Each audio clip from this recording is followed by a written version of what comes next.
Without you, what is life for you?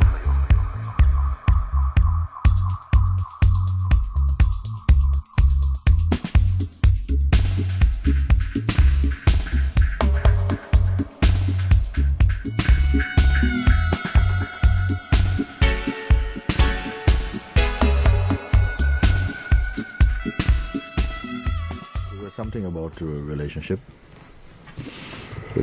which is one of our top subjects in the human expression of consciousness. But what I felt was that many relationships fail, not just relationships between, man and woman, and any sort of relationship actually, I felt was inducing trouble quite often, because very often we have an idea of what we think is good for us. And it starts out like that.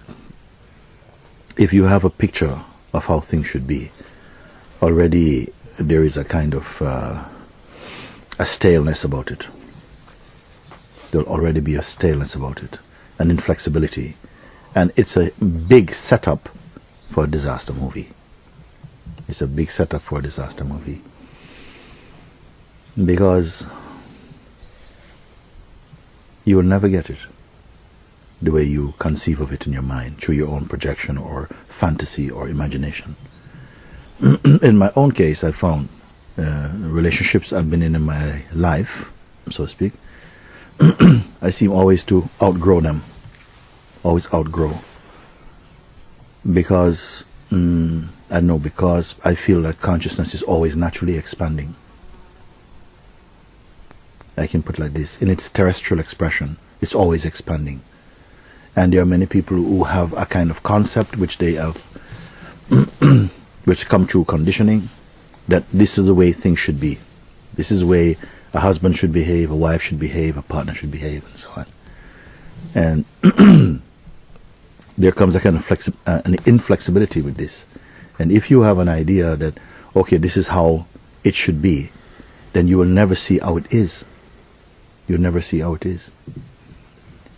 And it can happen that someone just imagines that, well, the top life is to have a partner, maybe have a good job, have a good house, have some children, and you create this kind of nucleus, this nuclear kind of family. Is that the right term, I would say, like this? And somehow you think you can live in this bubble and be happy. But you're going to be outdated very quickly.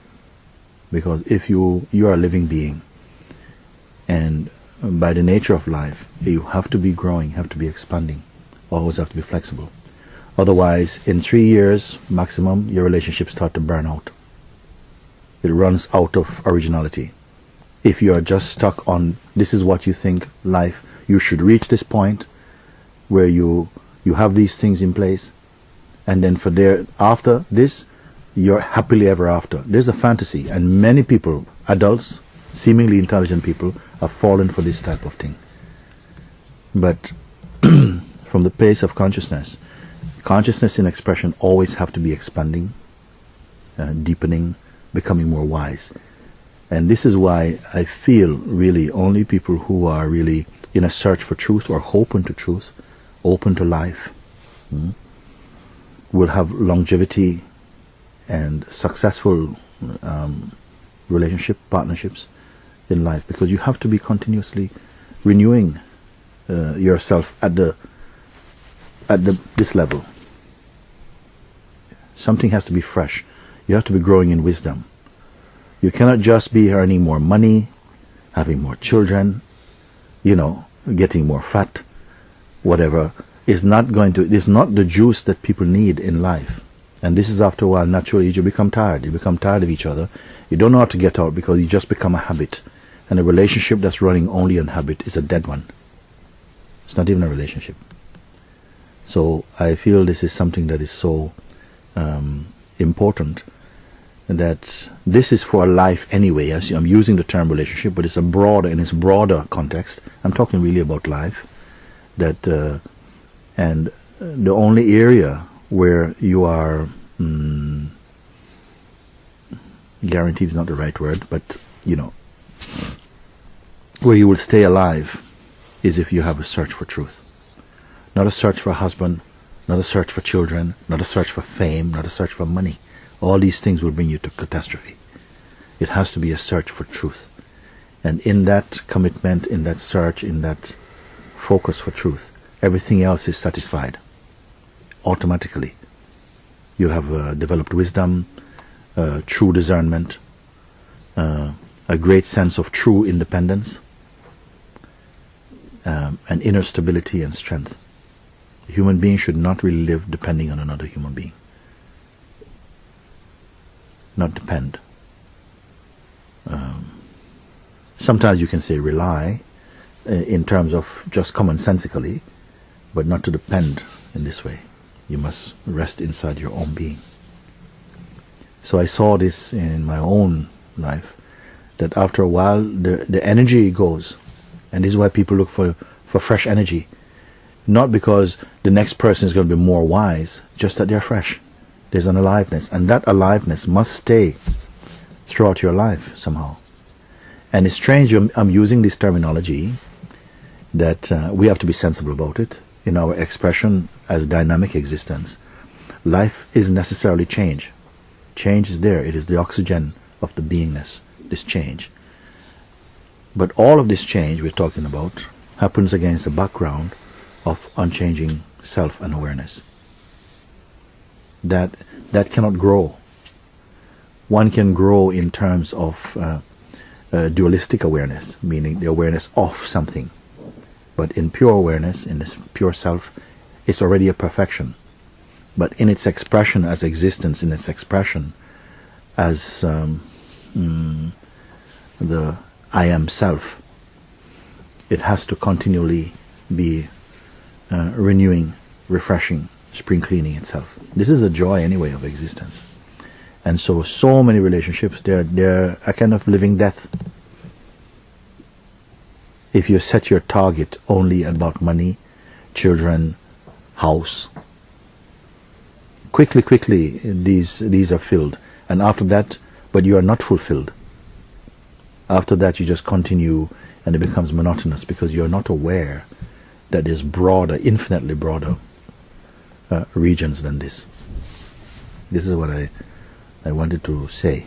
And many times, especially in the West, we are moving relationship after relationship after relationship after relationship even.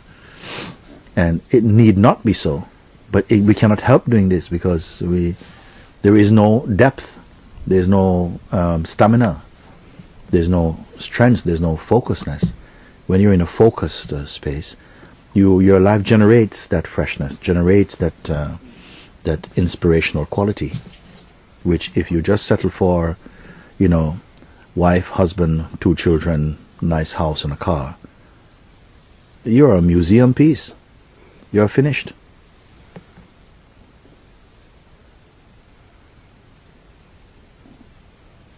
Also, it's a very selfish way. Love has got to be growing, and it's got to grow beyond, you and me. It has to grow in its cosmic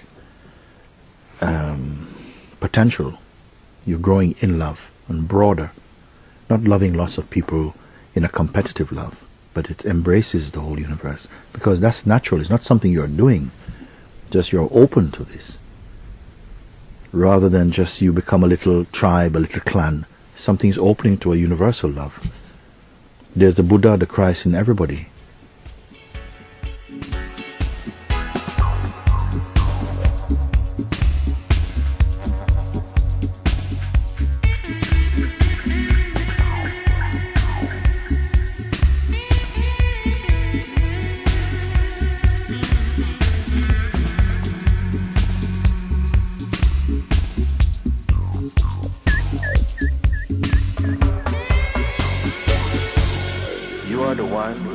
Presence, all of this is occurring.